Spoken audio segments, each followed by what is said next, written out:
Hall, I, we, you, he, she, it இது சம்மந்தப்பட்ட வார்த்தைகளையும் அதுக்கான வாக்கியங்களையும் நம்ம பார்க்க போகிறோம். ஸோ உங்களுக்கு ஈஸியாக புரியும், நல்ல ஞாபகத்துலேயும் இருக்கும். ஐனா வந்து பார்த்தீங்கன்னா நான், மீனா வந்து பார்த்தீங்கன்னா என்னை, எனக்கு, என்னிடம் அப்படின்ற அர்த்தங்கள் வருது. மைனா என்னுடைய, மைன்னா வந்து பார்த்தீங்கன்னா என்னுடையது, மை செல்ஃப்னா வந்து பார்த்தீங்கன்னா நானே, என்னையே அப்படின்ற அர்த்தங்கள் உங்களுக்கு தருது. ஐ திங்க் நான் நினைக்கிறேன். ஹி டெலஃபோன்டு மீ எஸ்டர்டே அவரு நேத்து எனக்கு ஃபோன் செஞ்சாரு. மீ வந்து எனக்கு அப்படின்ற அர்த்தம் தருது. He telephoned me yesterday. This is my friend இவர் என்னுடைய நண்பர். மை வந்து பார்த்தீங்கன்னா என்னுடைய, என் அப்படின்ற அர்த்தம் உங்களுக்கு தருது. இட் இஸ் மைன் அது என்னுடையது. மைன்னா என்னுடையது. I saw myself in the mirror. I saw myself in the mirror நான் வந்து கண்ணாடியில் என்னையே பார்த்தேன். மை செல்ஃப் இங்கே உங்களுக்கு பார்த்தீங்கன்னா என்னையே அப்படின்ற அர்த்தம் உங்களுக்கு தருது. அடுத்து பாருங்க வி. வீணா வந்து நாம், நாங்கள். அஸ்னா எங்களை, அவர்னா எங்களுடைய, அவஸ்னா வந்து எங்களுடையது, அவர் செல்ஃப்ஸ்னா வந்து பார்த்தீங்கன்னா நாமே, எங்களையே அப்படின்ற அர்த்தங்கள் உங்களுக்கு தருது. வி மஸ்ட் லேர்ன் இட் நாம் அதை கற்றுக்கொள்ள வேண்டும். We must learn it. They invited us அவர்கள் எங்களை அழைத்தார்கள். அஸ்னா எங்களை, அவர்கள் எங்களை அழைத்தார்கள். They invited us. This is our first visit here இது இங்கு எங்களுடைய முதல் வருகை. அவர்னா எங்களுடைய. This is our first visit here. Which table is ours எந்த மேசை நம்முடையது, எங்களுடையது அப்படின்னு அர்த்தம் தருது. அவர்ஸ்னா உங்களுக்கு நம்முடையது, எங்களுடையது அப்படின்ற அர்த்தங்கள் தருது. We built the house ourselves நாங்களே வீட்டை வந்து கட்டுறோம். அவர் செல்வ்ஸ் இங்கே உங்களுக்கு பார்த்தீங்கன்னா நாங்களே அப்படின்ற அர்த்தம் உங்களுக்கு தருது. We built the house ourselves. Hi, அனைவருக்கும் வணக்கம். Welcome to Rich English in Tamil channel. யூனா பார்த்தீங்கன்னா நீ, நீங்கள், உன்னை, உங்களை அப்படின்ற அர்த்தங்கள் உங்களுக்கு தரும். அப்புறம் உன்னிடம், உங்களிடம், உனக்கு, உங்களுக்கு அப்படின்ற அர்த்தங்களும் உங்களுக்கு வரும். யுவர்னா உங்களுக்கு பார்த்தீங்கன்னா உங்களுடைய, யுவர்ஸ்னா வந்து பார்த்தீங்கன்னா உங்களுடையது, யுவர் செல்ஃப்னா வந்து பார்த்தீங்கன்னா நீயே, உன்னையே அப்படின்ற அர்த்தம் தருது. யுவர் செல்ஃப்ஸ் பன்மையில் வந்து பார்த்தீங்கன்னா நீங்களே, உங்களையே அப்படின்ற அர்த்தங்கள் உங்களுக்கு தருது. You can make this decision. யூனா உங்களுக்கு நீங்கள் அப்படின்னு அர்த்தம் தருது. நீங்கள் இந்த முடிவை எடுக்கலாம். You can make this decision. Who told you இங்கே யூ வந்து பார்த்தீங்கன்னா உங்களுக்கு உனக்கு அப்படின்ற அர்த்தத்தில் வருது. ஹூ டோல்டு யூ உனக்கு யார் சொன்னது. That is your book. யுவர்னா உங்களுக்கு உன்னுடைய. That is your book. யுவர்னா உன்னுடைய, உங்களுடைய அப்படின்னு அர்த்தம் தருது. அது உன்னுடைய, உங்களுடைய புத்தகம். The choice is yours. யுவர்ஸ்னா உங்களுக்கு உங்களுடையது அப்படின்ற அர்த்தம் தரும். Choice is yours. Go and buy yourself and ice cream. நீங்களே போய் ஒரு ஐஸ்கிரீம் வாங்கிக்கோங்க. யுவர் செல்ஃப் இங்கே உங்களுக்கு பார்த்தீங்கன்னா நீங்களே அப்படின்ற அர்த்தம் உங்களுக்கு தருது. நீங்களே போய் ஒரு ஐஸ்கிரீம் வாங்கிக்கோங்க. Go and buy yourself and ice cream. Did you repair the car yourselves. நீங்களே காரை வந்து பழுது பார்த்தீங்களா. Did you repair the car yourselves. யுவர் செல்ஃப்ஸ்னா வந்து பார்த்தீங்கன்னா இங்கே நீங்களே அப்படின்ற அர்த்தம் உங்களுக்கு தருது. ஹீனா வந்து பார்த்தீங்கன்னா அவன், அவர் அப்படின்ற ரெண்டு அர்த்தம் தருது. ஹிம்னா அவனை, அவரை, அவனுக்கு, அவருக்கு, அவரிடம், அவனிடம் அப்படின்ற அர்த்தங்கள் உங்களுக்கு வரும். இஸ் வந்து பார்த்தீங்கன்னா அவனுடைய, அவருடைய, அவனுடையது, அவருடையது அப்படின்ற அர்த்தங்கள் உங்களுக்கு தரும். ஹிம்செல்ஃப்னா அவரே, அவனே, அவரையே, அவனையே அப்படின்ற அர்த்தங்கள் உங்களுக்கு வரும். He is a teacher. He வந்து உங்களுக்கு அவர் அப்படின்ற அர்த்தம் தருது. அவர் ஒரு ஆசிரியர். I recognised him. நான் அவரை அடையாளம் கண்டு கொண்டேன். ஹிம்னா அவரை, அவனை. I recognised him. What is his name. அவனுடைய பெயர் என்ன. ஹிஸ் நேம்னா உங்களுக்கு பார்த்தீங்கன்னா இங்கே அவனுடைய அப்படின்ற அர்த்தம் உங்களுக்கு தருது. This bag is his. இங்கே ஹிஸ் வந்து பார்த்தீங்கன்னா உங்களுக்கு அவனுடையது, அவருடையது அப்படின்ற அர்த்தங்கள் உங்களுக்கு தருது. இதுக்கு முன்னாடி இருக்க வாக்கியத்தில் உங்களுக்கு ஹிஸ் வந்து அவனுடைய அப்படின்ற அர்த்தம் தருது. இந்த இடத்துல ஹிஸ் வந்து உங்களுக்கு பார்த்தீங்கன்னா அவனுடையது அப்படின்ற அர்த்தம் உங்களுக்கு தருது. This bag is his. He decorated it himself. அதை அவரே, அவனே அலங்கரிச்சாரு. அதை அவனே அலங்கரித்தான். ஹிம்செல்ஃப் இங்கே பார்த்தீங்கன்னா உங்களுக்கு அவனே அப்படின்ற அர்த்தம் உங்களுக்கு தருது. ஷீனா வந்து பார்த்தீங்கன்னா அவள் அப்படின்ற அர்த்தம் உங்களுக்கு தரும். ஹர்னா அவளை, அவளுக்கு, அவளிடம். இன்னொரு அர்த்தம் பார்த்தீங்கன்னா அவளுடைய அப்படின்ற அர்த்தமும் வரும் ஹருக்கு. ஹர்ஸ் வந்து பார்த்தீங்கன்னா அவளுடையது அப்படின்னு அர்த்தம் தரும். ஹேர் செல்ஃப்னா வந்து பார்த்தீங்கன்னா அவளே, அவளையே, அவளாகவே அப்படின்ற அர்த்தங்கள் உங்களுக்கு தரும். She is so clever. இங்க ஷீ வந்து பார்த்தீங்கன்னா அவள் அப்படின்ற அர்த்தம் உங்களுக்கு தருது. அவள் மிகவும் புத்திசாலி. She is so clever. ஐ சா ஹர் எஸ்டர்டே. இங்க ஹர் வந்து பார்த்தீங்கன்னா அவளை அப்படின்னு அர்த்தம் தருது. நான் அவளை நேற்று பார்த்தேன். Her bag is beautiful. இந்த இடத்துல ஹர் வந்து பார்த்தீங்கன்னா அவளுடைய அப்படின்ற அர்த்தம் உங்களுக்கு தெரியுது. அவளுடைய பை அழகாக இருக்கிறது. Her bag is beautiful. இதுக்கு முன்னாடி இருக்க வாக்கியத்துல ஹர்ன்றது அவளை அப்படின்ற அர்த்தம் உங்களுக்கு தருது. This pen is hers. இந்த பேனா அவளுடையது. ஹர்ஸ் வந்து பார்த்தீங்கன்னா அவளுடையது அப்படின்ற அர்த்தம் தரும். This pen is hers. She told me the news herself. அவளே அந்த செய்தியை எனக்கு சொன்னா. ஹர் செல்ஃப் இங்கே உங்களுக்கு என்ன வருது? அவளே அப்படின்ட்டு அர்த்தம் உங்களுக்கு தருது. இப்போ இங்கே ஒரு மீன் இருக்கு. மீக்கு என்ன அர்த்தம் நம்ம பார்த்தோம்? எனக்கு, என்னை, என்னிடம் அப்படின்ட்டு அர்த்தம் உங்களுக்கு நம்ம பார்த்தோம். இட்டு பார்க்க போகிறோம். இட்டுக்கு வந்து பார்த்தீங்கன்னா அது, அதை அப்படின்ற 2 அர்த்தம் வரும். இட்ஸ்னா வந்து பார்த்தீங்கன்னா அதனுடைய. இட் செல்ஃப் வந்து பார்த்தீங்கன்னா அதையே, அதுவாகவே, அதுவே அப்படின்ற அர்த்தங்கள் உங்களுக்கு தருது. It is a bag. இது ஒரு பை. It is a bag. அது ஒரு பை. இட் வந்து பார்த்தீங்கன்னா உங்களுக்கு அது அப்படின்ற அர்த்தம் உங்களுக்கு தருது. I want to talk about it. இந்த இடத்துல இட் வந்து பார்த்தீங்கன்னா அதை அப்படின்ற அர்த்தம் உங்களுக்கு தரும். நான் அதை பற்றி பேச விரும்புகிறேன். அதுக்கு முன்னாடி உங்களுக்கு அதுன்ற அர்த்தத்தில் வந்துச்சு. I want to talk about it. The company increased its profits. நிறுவனம் வந்து அதனுடைய லாபத்தை அதிகரித்தது. இட்ஸ்னா வந்து உங்களுக்கு என்ன அர்த்தம் வரும்? அதனுடைய, அதன் அப்படின்ற அர்த்தம் உங்களுக்கு தரும். The company increased its profits.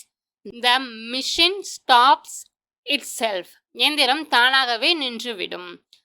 It செல்ஃப்னா வந்து பார்த்தீங்கன்னா இங்கே தானாகவே, அதுவாகவே அப்படின்ற அர்த்தம் உங்களுக்கு தருது. The machine stops itself. தேனா வந்து பார்த்தீங்கன்னா அவர்கள், அவை அப்படின்ற 2 அர்த்தம் இருக்கு.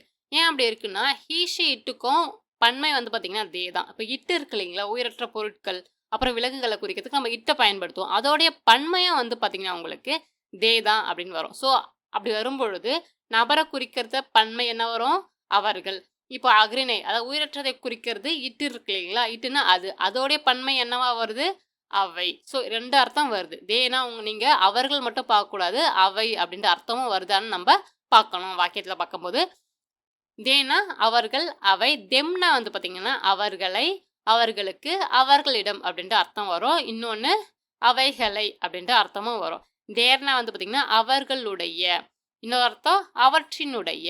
தேர்ஸ்னா வந்து பார்த்தீங்கன்னா அவர்களுடையது, அவற்றினுடையது அப்படின்ற அர்த்தம் உங்களுக்கு வருது. தெம் செல்ஃப்ஸ்னா அவர்களையே, அவர்களாகவே, அவர்களே. இன்னொன்று அவைகளே, அவைகளையே அப்படின்ற அர்த்தங்களும் உங்களுக்கு வருது. They will be here tomorrow. அவர்கள் நாளை இங்கே இருப்பார்கள்.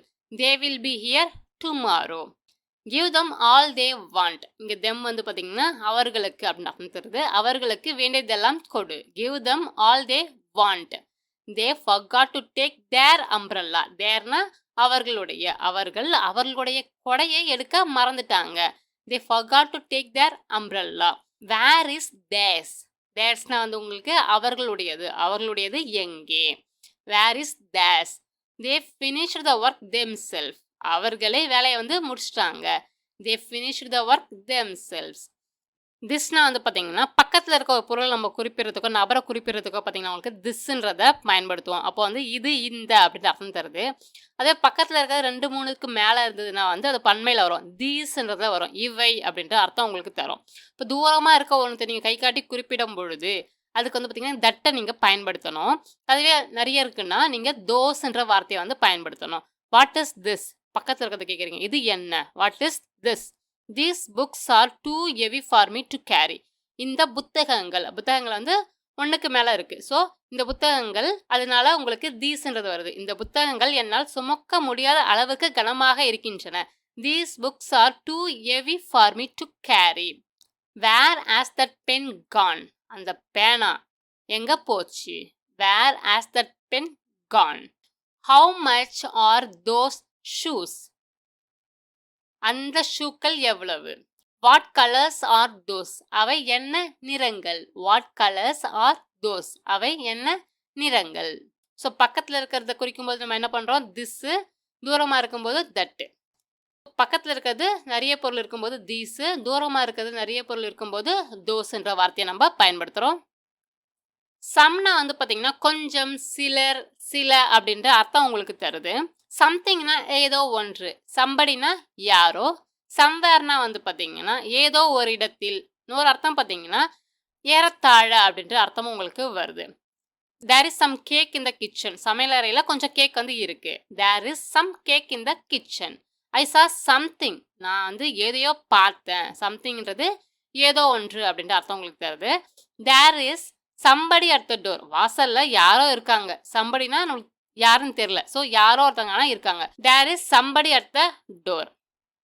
ஐ am looking for somewhere to eat, நான் சாப்பிட ஏதோ ஒரு இடத்த வந்து தேடிக்கிட்டு இருக்கேன். சாப்பிட்றதுக்கு இடம் கிடைக்கல, நான் தேடிட்டு இருக்கேன் அப்படின்னு அர்த்தம் தருது. I am looking for somewhere to eat. எனினா வந்து பார்த்தீங்கன்னா ஏதாவது, எனிதிங்னா வந்து பார்த்தீங்கன்னா எதுவும், எவையும், எதையும் அப்படின்னு அர்த்தம் தருது. எனிபடி யாரும், யாரையும். எனிவேர்னா வந்து பார்த்தீங்கன்னா எங்கும், எங்காவது, எந்த இடத்திலும், எங்கே இருந்தாலும் பரவாயில்ல அப்படின்ற அர்த்தத்தில் உங்களுக்கு எனிவேர் அப்படின்றது வருது. எப்போவுமே சம்மந்தப்பட்ட வார்த்தைகள் வந்து பார்த்தீங்கன்னா நீங்கள் வந்து நேர்மறையாக சொல்லும்பொழுது பயன்படும். கேள்வி கேட்குறீங்க, எதிர்மறையாக பேச போகிறீங்க, நெகட்டிவாக நீங்கள் சொல்ல போகிறீங்க அப்படின்னும்பொழுது உங்களுக்கு வந்து எனின்றது வந்து வரும். I haven't seen any of his movies, நான் அவனுடைய எந்த படத்தையும் பார்த்தது கிடையாது. இது வந்து எதிர்மறை, negative sentence. I haven't seen any of his movies. I don't know anybody who speaks Hindi, எனக்கு வந்து ஹிந்தி பேச யாரையுமே தெரியாது. ஸோ இதுவும் ஒரு negative sentence. I don't know anybody who speaks Hindi. Can I do anything to help, நான் வந்து ஏதாவது உதவி செய்யலாமா. Can I do anything to help. You can sit anywhere you like, நீங்கள் விரும்புகிற எந்த இடத்துல நீங்கள் உட்காரலாம். You can sit anywhere you like. நோனா இல்லை, நோபடினா வந்து பார்த்தீங்கன்னா எவரும் இல்லை. இன்னொரு அர்த்தம் வந்து பார்த்தீங்கன்னா முக்கியமற்ற அப்படின்ற அர்த்தம் வருது. நோவேர்னா எங்குமின்றி, நத்திங்னா ஒன்றும் இல்லை. There is no address on the envelope. So envelope மேலே வந்து எந்த ஒரு முகவரியும் இல்லை. உரையின் மீது முகவரி இல்லை. நோபடி அக்ரீட் வித் மீ, யாருமே என் கூட உடன்படலை. Nobody agreed with me. He rose from being a nobody to a super star. இந்த இடத்துல நோபடின்றது பார்த்தீங்கன்னா முக்கியத்துவமற்ற அப்படின்ற அர்த்தம் உங்களுக்கு தருது. அவர் முக்கியத்துவமற்ற ஒருவராக இருந்து சூப்பர் ஸ்டாராக உயர்ந்தார். He rose from being a nobody to a super star. There was nowhere to park the bike, பைக்கை வந்து நிறுத்த எங்கே இடம் இல்லை அப்படின்ற அர்த்தம் தருது. There was nowhere to park the bike. There is nothing in the drawer, ட்ராயரில் எதுவுமே இல்லை. There is nothing in the drawer, நத்திங்னா ஒன்றும் இல்லை அப்படின்னு அர்த்தம் தருது. இப்போ எவ்ரி பார்க்க போகிறோம். எவ்ரினா வந்து பார்த்தீங்கன்னா ஒவ்வொரு அப்படின்னு அர்த்தம் தருது. எவ்ரி திங்னா அனைத்தும், எல்லாம் அப்படின்னு அர்த்தம் தரும். எவ்ரிபடினா எல்லோரும், எவ்ரிவேர்னா எல்லா இடத்திலும் அப்படின்னு அர்த்தம் தருது. Try to answer every question, ஒவ்வொரு கேள்விக்கும், எல்லா கேள்விக்கும் வந்து பதிலளிக்க முயற்சி செய்யுங்க. எவ்ரின்றது ஒவ்வொரு, எல்லா அப்படின்னு அர்த்தம் தருது. இஸ் எவ்ரிபடி ஹியர், எல்லாரும் இங்கே இருக்கீங்களா. எவ்ரிபடின்றது எல்லோரும், அனைவரும் அப்படின்னு அர்த்தம் தருது. Is everybody here. Everything is very expensive in this shop. எவ்ரி திங்னா எல்லாம், இந்த கடையில் எல்லாமே ரொம்ப விலை அதிகமாக இருக்குது. Everything is very expensive in this shop. Everyone has their own ideas, ஒவ்வொருவருக்கும் பார்த்தீங்கன்னா அவரவர் சொந்த யோசனை வந்து இருக்குது. Everyone has their own ideas. His children go everywhere with him, அவருடைய குழந்தைகள் பார்த்தீங்கன்னா அவர் போகிற எல்லா இடத்துக்கும் வந்து கூடவே போகிறாங்க அப்படின்னு அர்த்தம் தருது. His children go everywhere with him. So இது கூடயே நான் ஒரு ஸ்டோரி அட்டாச் பண்ணுறேன். இப்போ நீங்கள் பார்த்தீங்க இல்லையா, இந்த சம்வேர், சம்திங், இது எல்லாமே அந்த ஸ்டோரியில் இருக்கும். அந்த ஸ்டோரியும் படிங்க. ஸோ இதோட அர்த்தமும் உங்களுக்கு புரிஞ்சிருக்கும் இப்போதைக்கு. ஸோ இது ரெண்டுத்தையுமே நீங்கள் கம்பைன் பண்ணி படிக்கும்பொழுது அந்த ஸ்டோரியோட அர்த்தமும் புரியும், நீங்கள் வந்து புதுசாக ஒன்று கற்றுக்கிட்டீங்கன்ற ஒரு சாட்டிஸ்ஃபேக்ஷனும் இருக்கும். இது உங்களுக்கு எந்த அளவுக்கு உபயோகமாக இருந்ததுன்றதை கமெண்ட்ஸில் சொல்லுங்கள். மீண்டும் உங்களை வேற ஒரு வித்தியாசமான வீடியோவில் சந்திக்கிறேன்.